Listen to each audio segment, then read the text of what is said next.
হ্যাঁ, কিস্তি 12 মাস শোধ করতে হবে।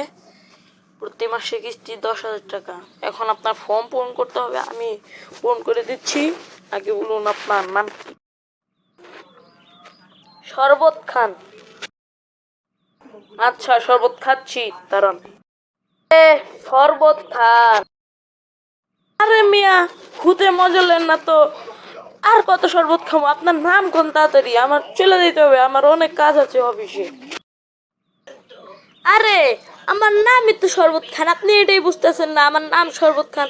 কতক্ষণ ধরে বলতেছি যে শরবত খান, শরবত খান, শরবত খান, তা আপনার মাথায় ঢুকে না? আপনার মাথায় কি কিছু আছে নাকি? সব গোবর। ও, ও, বুঝলাম। তাহলে আপনার নামই শরবত খান, এতক্ষণ বলবেন না যে আমার নাম শরবত খান? খালি বলে শরবত খান, শরবত খান, শরবত খান।